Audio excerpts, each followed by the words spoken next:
এই দেখো গাজরের হালুয়া, কি দারুণ যে স্বাদ। একবার না অনেকবার বানাই, সিজন এখনো আছে গাজরের।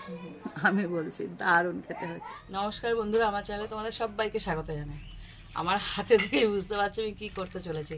এই হাতে আছে দুধ, এই হাতে আছে গাজর। তো চলো শুরু করা যাক। বলছি না না গো, আর কি করছি, আজকে করব গাজরের হালুয়া।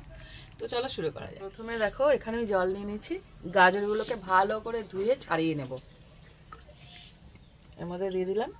এবার আমি একটা গাজর ছাড়ানোর জন্য একটা পিলার নিয়েছি, এটা দিয়ে ভালো করে গাজরটাকে ছাড়িয়ে নেব। এরকম করে ছাড়ালেই গাজর দেখো পরিষ্কার হয়ে যাচ্ছে। গাজরগুলো প্রত্যেকটা ভালো করে ছাড়িয়ে নিয়েছি, দেখো পরিষ্কার হয়ে গেছে। এবার এর যে পেছনটা আছে এটা কেটে দেব, দুপাশে মাথা আর পেছন। এটা দরকার নেই তার জন্য এগুলোকে কেটে পরিষ্কার করে নেব। এরকম একটা গ্রেটার নিয়ে নিয়েছি, দেখো এখানে অনেকগুলো সাইজের ফুটো আছে। এবার এই যে মিডিয়াম যে ফুটোটা আছে ওটার মধ্যে কুড়াবো। এখানে একটা আছে অনেক বড়, ওটাই কুড়াবো না। আর এটা একদম ছোট, এই মিডিয়ামটায় এইভাবে কুড়িয়ে নেব। দেখো এইরকম হবে, ঠিক এরকম সাইজ হবে সব কটাকে। তাহলে আমি কুড়িয়ে নিই। দেখো সমস্ত গাজরগুলো আমি কুড়িয়ে নিয়েছি। এখানে 300 গ্রাম গাজর নিয়েছি। 300 গ্রাম গাজরের জন্য এরকম একটা প্যাকেট আমি দুধ নিয়ে নিয়েছি। মানে এটা কত গ্রাম? 500। হ্যাঁ, হাফ প্যাকেট দুধ, হাফ প্যাকেট নয় 500 গ্রাম দুধ নিয়েছি। এটা হলো মেজারমেন্ট। তোমরা যদি গাজরের পরিমাণ বাড়াও, দুধের পরিমাণও আরও বেড়ে যাবে। এরকম একটা সাইজের অ্যালুমিনিয়ামের হাঁড়ি নিয়ে নিয়েছি, যেটার মধ্যে দুধ জাল দেবো। এটা বসিয়ে দিলাম। এবার এই দুধটাকে কেটে বসিয়ে দেবো। এটা কাঁচি নিয়েছি, এবার দুধটাকে ঢেলে দেবো। এটা না ফুল ক্রিম মিল্ক আছে, মানে যেটা মানে দোকানে পাওয়া যায়। হ্যাঁ দোকানে পাওয়া যায়, দোকানেই পাওয়া যায়। তোমরা চাইলে গরুর দুধও করতে পারো, একই রেজাল্ট আসবে, খুব ভালো হয় খেতে। সামান্য একটু জল দেব, অল্প একদম। এবার এটাকে ফুটিয়ে নেবো পুরো। কাঁচা দুধ তো দেওয়া যায় না, এটা ফুটিয়ে পুরো দুধটাকে একটু মিডিয়াম ঠান্ডা করে নেবো। মানে খুব ঠান্ডা করতে হবে না, তবে খুব গরমও দেওয়া যাবে না। দেখো দুধটা জাল হয়ে এসছে, আর একটু হলেই উতলে যাবে।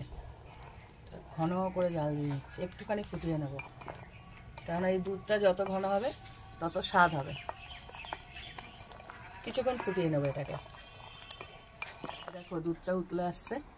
এবার এরকম করে কিছুক্ষণ জাল করে নেবো, একইভাবে নেড়ে নেড়ে ঘন হয়ে যাবে অনেকটা। দেখো ফেনা হচ্ছে, মানে কি দুধটা আরো ঘন হচ্ছে।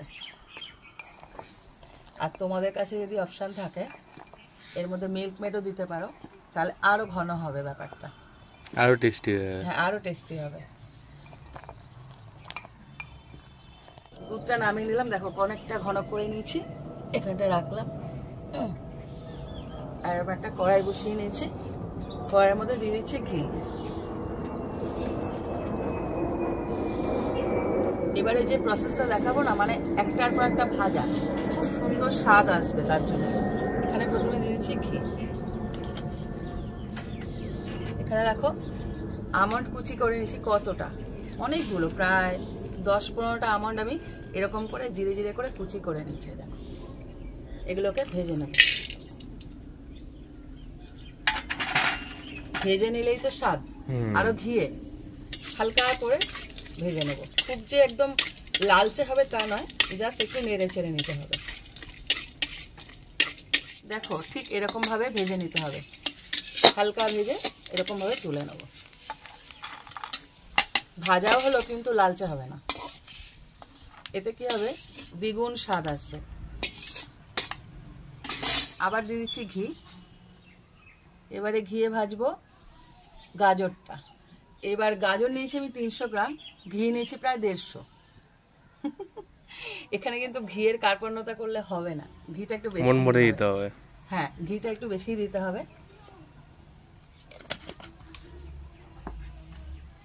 ঘিটা গরম করার দরকার হয় না, ঘি দেওয়ার সাথে সাথে গাজরটা দিয়ে দেবে। কেননা এই গাজরটা পুরো ঘিয়ের মধ্যেই ভাজাটা হবে।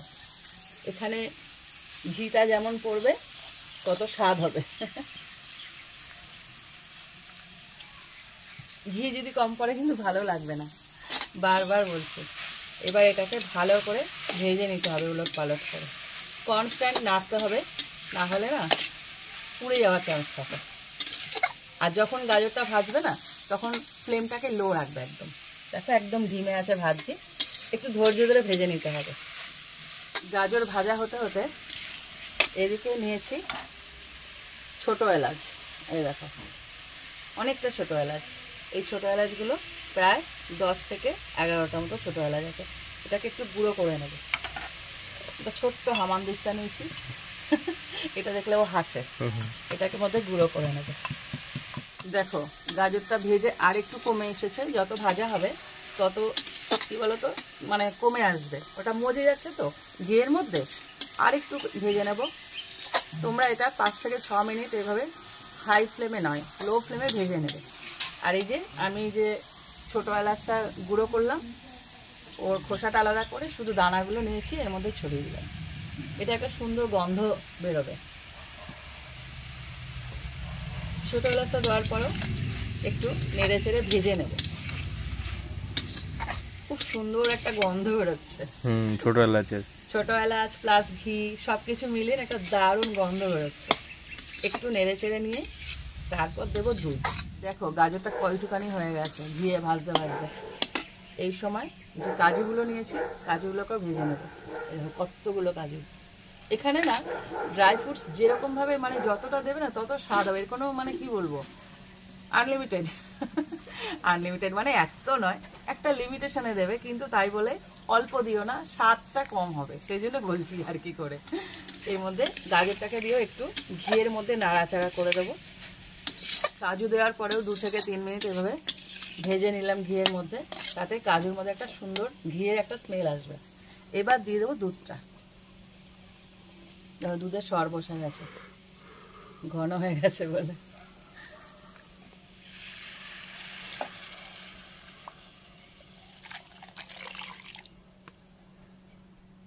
এইবার ফুটতে দেবো। দুধের মধ্যে গাজরটা পুরো ফুটবে। এই গাজরের হালুয়ার মধ্যে না এক ফোঁটাও জল অ্যাড করা যায় না, তার জন্য পুরো দুধে ফোটাচ্ছি।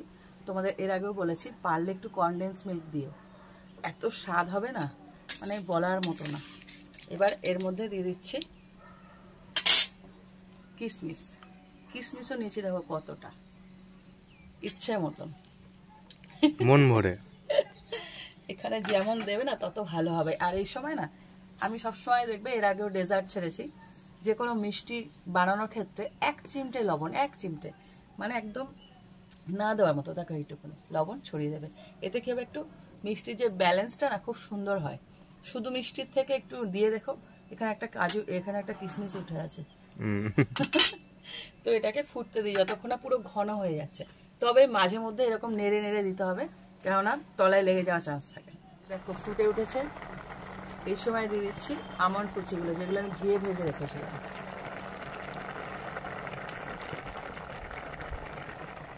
আর ফ্লেভারের জন্য দিয়ে দিচ্ছি তেজপাতা। এরকম থাকবে, 2 ভাগ করে দিচ্ছি, যেটা না হলে আমার মন শান্তি লাগে না। এটা না যখনই ঘন হয়ে আসবে তখন তেজপাতাটা তুলে ফেলেও দিতে পারো, কেননা ওর যে ফ্লেভারটা দরকার, তেজপাতা মুখে বললে সত্যি বিরক্ত লাগে, জাস্ট ফ্লেভারটার জন্য তেজপাতাটা দেওয়া। এবার হালকা করে সমানে নাড়তে হবে, না হলে না তলায় লেগে যাওয়ার একটা চান্স থাকে। এবার মাঝে মধ্যে এরকম নেড়ে দেবে। দেখো দুধটা কত কমে এসছে, গাজরের গায়ে মাখা মাখা হয়ে গেছে। হ্যাঁ আরও কমে যাবে, একদম মাখা মাখা হয়ে যাবে। এরকম করে সমানে নাড়তে হবে। এই সময়টা আরও বেশি নাড়তে হবে, কেননা ঘন হয়ে এসছে। এই দুধটা না, দুধের মধ্যে গাজরটা কি বলতো সেদ্ধ করলাম, প্রথমে ঘিয়ে ভেজে একদমই নরম হয়ে গেছিলো, তারপরে ঘিয়ের এই দুধের মধ্যে সেদ্ধ করলাম। দুধটা পুরো গাজরটা খেয়ে নিল, কিন্তু এতে স্বাদটা 4 গুণ কি 10 গুণ হয়ে যাবে। সমানে নাড়তে হবে এই সময়টা। একদম কমে এসছে দুধটা, আর গাজরের কালারটাও চেঞ্জ হয়ে গেছে, মনে হচ্ছে না কেশর দিয়েছি। পারলে একটু কেশর দিয়ে, আমার কেশর নেই তাই কেশর দিতে পারছি না। গন্ধটা না যা হবে না, কেশর যদি দেওয়া যায় মানে চুরি করে খাবে, একদম গ্যারেন্টি। দেখো কতটা ঘন হয়ে এসছে। এই সময় দিয়ে দেবো চিনি।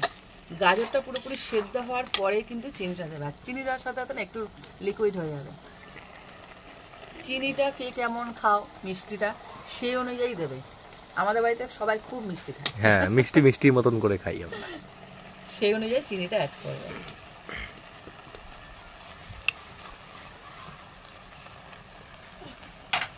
এইবার চিনিটা দেওয়ার পর এইভাবে আস্তে আস্তে মিশিয়ে দেবে।